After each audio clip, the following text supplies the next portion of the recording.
Kamu tahu risikonya ini buat kamu? Tahu Pak, sangat tahu risikonya. Kamu tahu bahwa kamu bisa dipenjara gara-gara pengakuanmu sekarang ini? Tahu Pak, saya siap risikonya Pak.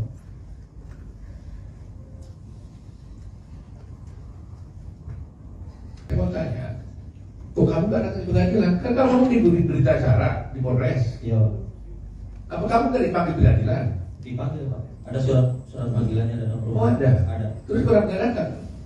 Nggak datang Pak, karena takut. Cuma saya nanya Pak, pas surat datang, saya nanya ke Pak Rudiana, Pak ini gimana? Ada surat panggilan dari pengadilan. Udah katanya nggak usah datang, biarin aja. Jadi ada panggilan dari pengadilan Ada. kepada kamu untuk melakukan tugasmu sebagai warga negara bersaksi di pengadilan, tapi kamu dilarang oleh, Dilarang oleh Pak Rudiana. katakan bagaimana katanya? Tidak Pak, ada surat pengadilan datang, ada saya. Bagaimana ini? Nah kata Pak Rudiana, udah nggak usah datang katanya, biarin aja. Jadi Pak Rudiana menurut dia itu tadi menyuruh tidak usah datang ke pengadilan. Ya.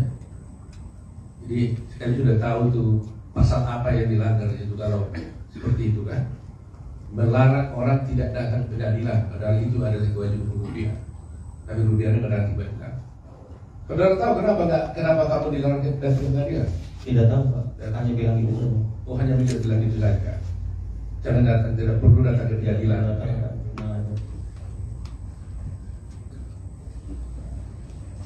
Pertanyaan saya terakhir ini, Dede.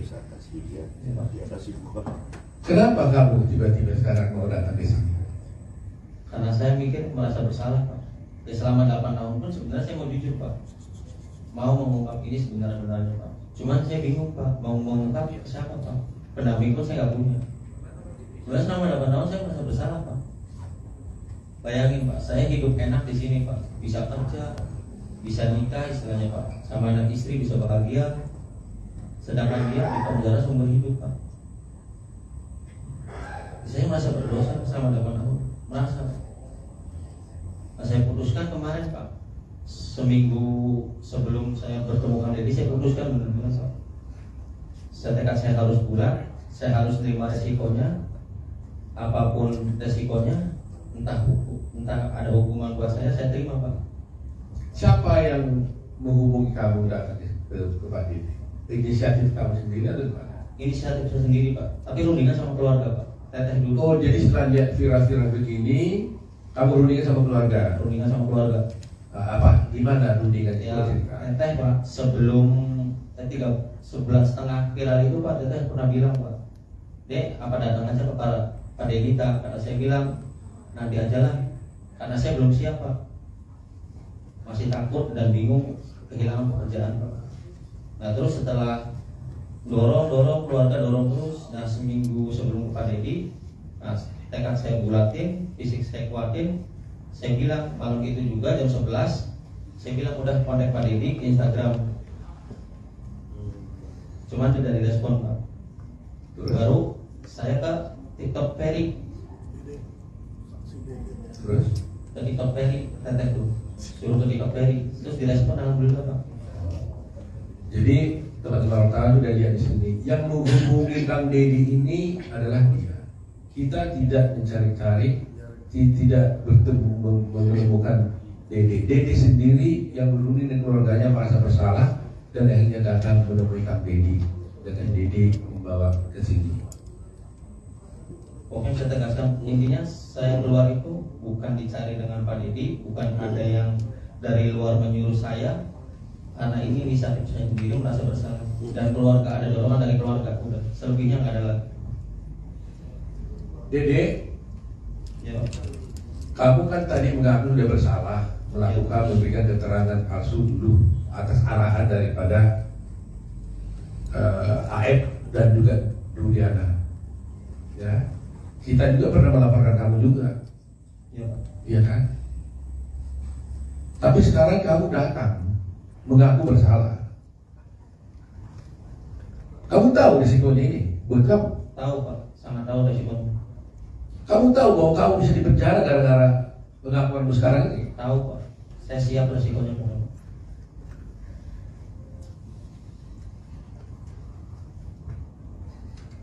7 orang ini di dalam penjara gara-gara kamu. Iya Pak. Kamu bersedia nggak masuk penjara supaya 7 orang ini keluar? Sangat bersedia Pak. Yang penting intinya 7 terpidana itu saya mau keluar Pak, bebas. Seperti kehidupan saya kemarin Pak. Karena saya merasa bersalah. Meskipun kamu masuk penjara, Siap Pak. Meskipun saya masuk penjara, menggantikan 7 terpidana itu saya siap Pak. jadi kau siap 7 orang keluar, kamu masuk penjara Siap, sangat siap Pak. karena kau merasa bahwa mereka masuk penjara gara-gara kamu. Kehidupan saya Pak.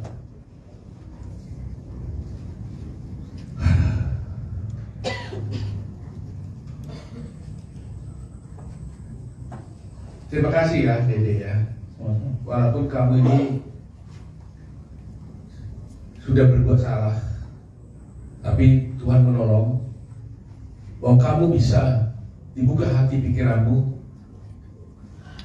untuk menegakkan kebenaran. Kalau kamu tidak bisa datang di sini, bayangkan mereka itu akan ada di sana seumur hidup. Seumur hidup. Semula keluarganya bukan teraniaya semua. Dan keadilan menjadi tidak tercapai. Republik menjadi hancur.